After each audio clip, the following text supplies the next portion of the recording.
Welcome back to this series on David Ricardo's theory of value. Even during his lifetime, Ricardo's theory of value was hotly debated. His main intellectual adversary on this matter, as with many others, was Thomas Malthus.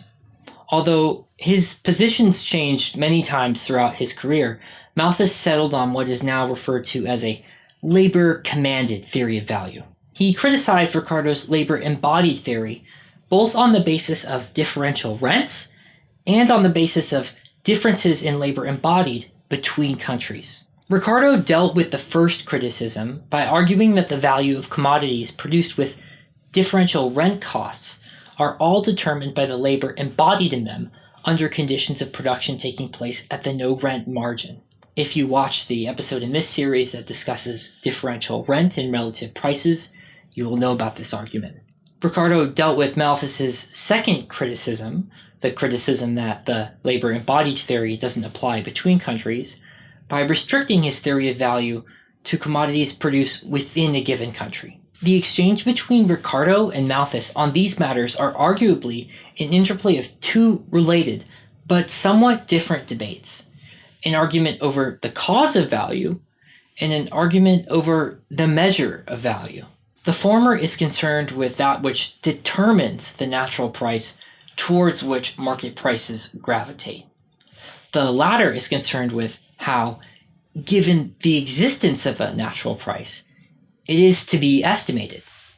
Ricardo's chapter on value in his principles is widely read as if he's concerned primarily with the cause of value. He appears to suggest that his difference with Malthus is rooted in differences of opinion on that matter.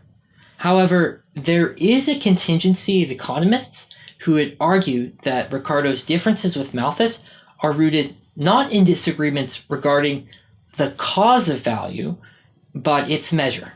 An economist named Stigler posits that, quote, "The only difference between Malthus and Ricardo in their concepts of costs of production was that the former included and the latter excluded the rent of land. The real dispute between them centered on the proper measure of value, rather than on the determination of relative values." There's an economist named Hollander, and he takes a similar position to that of Stigler. Although Hollander admits that, quote, "Ricardo would have probably slipped more easily than Smith into the loose habit of speaking of labor expenditure as a cause, indeed the sole cause of exchangeable value," he too presses that this was as far from Ricardo's real meaning as it was from Smith. His interest lay not with positive, but with relative value, and consequently less with the cause than with the measure of exchangeable value. That's Samuel Hollander.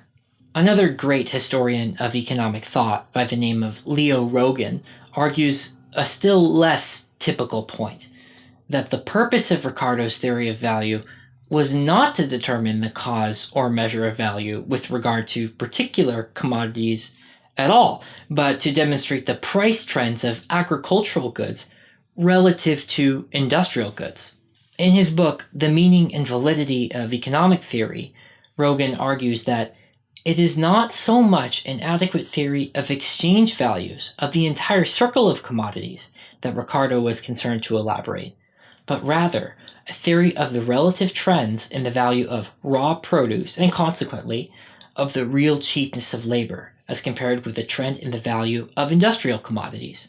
Rogan supports his case by making the point that, quote, "The relative trend of natural prices, as between raw produce and manufactured commodities, appears, if anything, to aggravate the inadequacy of the labor-embodied theory of value."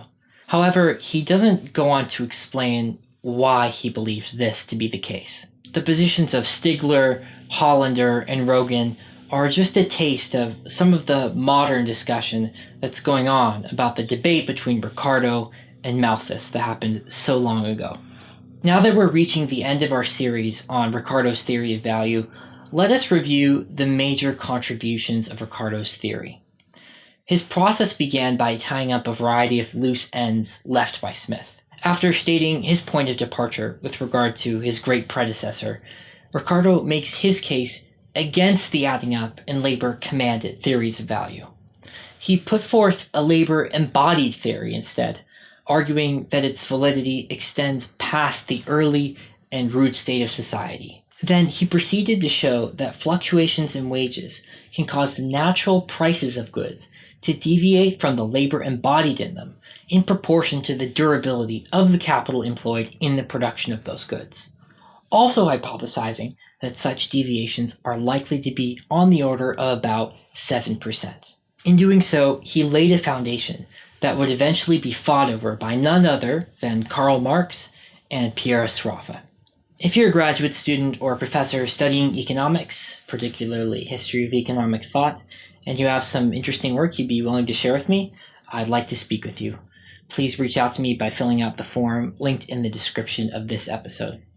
If you're studying economics at the undergraduate or high school level and you're in need of a tutor, I may be able to help you. You can get in contact with me by filling out that same form. If you'd like to see more content like this, where I discuss various topics in the history of economic thought, please consider checking out my YouTube channel. This marks the end of our series on David Ricardo's theory of value, at least for the time being. I hope you enjoyed it.